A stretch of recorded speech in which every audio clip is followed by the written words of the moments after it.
पैसा। ये बस एक कागज का टुकड़ा नहीं है, इसमें इतनी ज्यादा ताकत है कि कभी जंगलों में रहने वाले लोग आज आसमान की बुलंदियों को छू रहे हैं।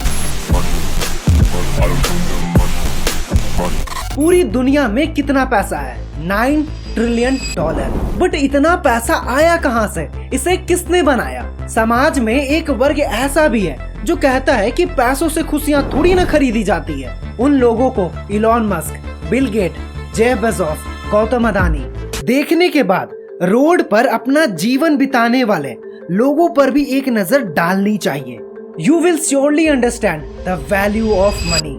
तो आइए मेरे साथ चलते हैं एक ऐसे सफर में जहां जानेंगे पैसे की एक ऐसी कहानी जो सच में आपको हैरान कर देगी। पत्थरों और सोने चांदी से लेकर एक ऐसे पैसे तक जो नजर ही नहीं आता। आखिर कैसे इस बेजान सी चीज ने हम इंसानों को गुलाम बना लिया है। आज से 17,000 साल पहले जब धरती पर पैसों का कोई नामो निशान नहीं था, 15,000 BC, ये वो दौर हुआ करता था जब कैवमैन छोटे छोटे कबीलों में रहा करते थे और उनका मोटो सिर्फ एक था, शिकार करना और अपना पेट भरना। लेकिन समस्या ये थी कि वो हर दिन शिकार नहीं कर पाते थे, तो उन्होंने सोचा कि क्यों ना दूसरे कबीलों के साथ कांटेक्ट की जाए। हमारे पास जो हथियार है हम उन्हें देंगे और बदले में वो अपना ताजा गोश्त वो हमें देंगे, और इस लेन देन में दोनों का ही फायदा था। दोस्तों जरा आप यहाँ पे सोचो कि कैवमैन कितना ज्यादा समझदार थे। उन्हें भी पता था कि अगर जोर जबरदस्ती मार पीट के मांस का टुकड़ा लेते हैं तो इस बार तो मिल गया, लेकिन हो सके कि अगली बार उन्हें ना मिले। और इसी से शुरुआत होती है बार्टर सिस्टम की। 10,000 BC में सुमेरियन ट्राइब्स ने मेसोपोटामिया, मॉडर्न डे में जो आज इराक, सीरिया, टर्की और कुवैत है, ऐसा बिलीव है कि 10,000 BC में ड्यूरिंग नेथोलिक रेवोल्यूशन बार्टर सिस्टम की शुरुआत हुई। मानो बार्टर सिस्टम ने पूरी दुनिया को ही बदल दिया हो। हजारों सालों तक ऐसा ही चलता रहा। लोग धीरे धीरे सेटल्ड होने लगे, धीरे धीरे डेवलप होने लगे।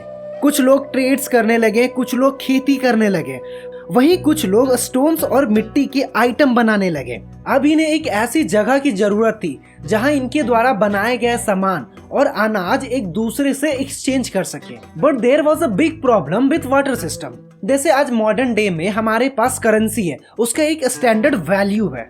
लेट्स सपोज कि मुझे एक पेन खरीदना है। मुझे पता है कि इस एक पेन का वैल्यू 10 रुपए है। I mean 1 pen equal to 10 rupees. But उस समय ऐसा नहीं था। मैं आपको एक एग्जाम्पल के थ्रू समझाता हूँ। मान लो कि एक इंसान है जिसके पास खूब सारे एप्पल्स हैं और वो एक फिश खरीदना चाहता है, तो वो इंसान अपना कितना एप्पल देगा कि उसे एक फिश मिलेगा। This lake of standard made trade unfair and unequal. दूसरा जो सबसे बड़ा प्रॉब्लम था कि पॉपुलेशन काफी ज्यादा बढ़ चुका था, जिससे ट्रेड करने में समस्याएं आने लगी। किसको क्या देने हैं और किससे क्या लेने हैं। इस चीज को दूर करने के लिए लोगों ने क्ले के ऊपर लिखना शुरू कर दिया। आप ये भी कह सकते हो कि अकाउंटिंग की शुरुआत यहीं से हुई। चलो हमने अकाउंटिंग का तो मसला खत्म कर दिया कि अब हम भूलेंगे नहीं कि किसको क्या देना था और किससे क्या लेना था। बट दो चीजों का वैल्यू का क्या? अब हमें एक ऐसी चीज चाहिए जो सबको चाहिए हो, और 3000 BC में शुरुआत हुई पैसों की। बट ये वो पैसा नहीं था जो आप सोच रहे हो। This is commodity money. हर वो कीमती चीज जिसका खुद में ही एक वैल्यू हो, जिसे हम खुद भी इस्तेमाल करें और हर कोई उसके जरिए ट्रेड कर सके, ट्रेड करने पर राजी हो। जैसे में गाय, भैंस, बकरी, कुल्हाड़ी, चाकू, छुरी, तीर, जानवरों की खाल, अल्कोहल, इवन की इंसान भी। उस समय गुलामों को पैसे की तरह यूज किया जाता था। कमोडिटी मनी में लोग एग्री तो कर गए थे कि एक भैंस के बराबर 4 बकरियां, मतलब इस तरह से कमोडिटी मनी का यूज होता था। लेकिन कमोडिटी मनी में भी एक प्रॉब्लम था, लाइक कैटल्स और अनाज को ट्रांसपोर्ट करने में डिफिकल्टी आने लगी। जिसके पास नायाब चीजें थी वो मन मुताबिक उसका वैल्यू रखने लगा। मेरे पास जो सामान है उसका वैल्यू दूसरे के सामान से कहीं ज्यादा ऊपर होगा। सो लोगों को अब एक ऐसी चीज की जरूरत थी जो कमोडिटी मनी को एक स्टैंडर्ड दे सके। 1200 BC में मेटेलिक मनी की शुरुआत होती है। छोटे छोटे बार्स और रिंग जो गोल्ड, सिल्वर एंड ब्रोंज के बने होते थे। गोल्ड, सिल्वर और ब्रोंज जितना ज्यादा भारी होगा, वो जितना ज्यादा प्योर होगा, उसका वैल्यू उतना ही ज्यादा होगा। लोग इस तरह से उसे डिटरमाइन करने लगे। इसके बाद 1600 बीसी में किंगडम ऑफ लिदिया ने, जो आज टर्की है, किंगडम ऑफ लिदिया ने सोने और चांदी को मेल्ट करके एक सिक्का बनाया। आप स्क्रीन पे जो देख रहे हो ये दुनिया का सबसे पुराना सिक्का है, लिडियन कॉइन। 1000 बीसी में चाइनीज भी कॉइन्स का इस्तेमाल करना शुरू कर देते हैं। जो पित्तल और तांबे का जो कॉइन्स था जो चाइना बनाया था उसको काफी ज्यादा पॉपुलैरिटी नहीं मिली। इवेंट्स के जितने भी किंग्स थे सबने अपने नाम के कॉइन्स बनाए।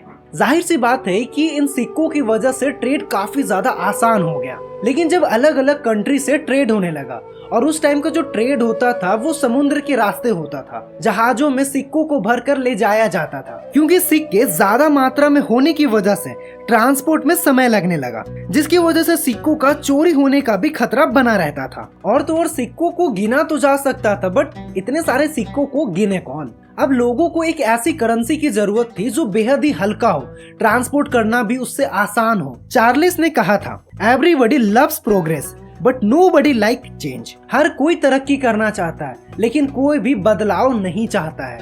यही हुआ पेपर मनी के साथ। जब 10th सेंचुरी में चाइनीज गवर्नमेंट ने पेपर करेंसी को इंट्रोड्यूस किया।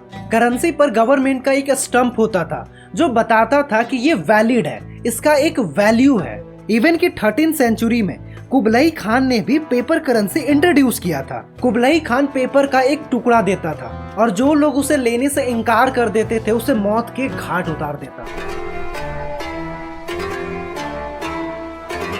कुबलाई खान का जो पेपर था उसका मतलब था IOU, मैं तुम्हारा कर्जदार हूँ, ये कागज ले जाओ और जब चाहो ये पेपर देकर अपने सारे सोने चांदी ले जाओ।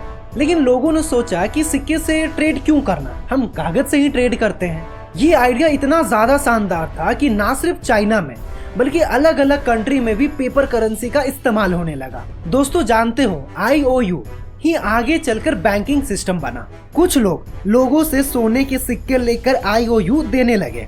आप मजेदार बात देखो कि IOU आप जितना भी छाप लो और लोग भी पेपर मनी लेने लगे। IOU इतना ज्यादा मार्केट में हो गया कि चीजें महंगी होने लगी। जो एक IOU में मिल रहा था वो बढ़कर 10 IOU हो गया। मतलब बैंक में जितने सारे सिक्के नहीं थे उससे कहीं ज्यादा IOU था। जब लोगों को ये बात पता चली कि उनका IOU का वैल्यू धीरे धीरे कम होते जा रहा है तो लोग अपने सोने के सिक्के लेने के लिए बैंक वाले को प्यार तो करेंगे नहीं। अब सिचुएशन ये हो गया कि लोग सोने चांदी को घर में ही रखने लगे और मार्केट में पेपर करेंसी धीरे धीरे कम होते चला गया। और इसके बाद वो दौर आया 1816 जब ब्रिटेन ने गोल्ड स्टैंडर्ड को अडॉप्ट कर लिया।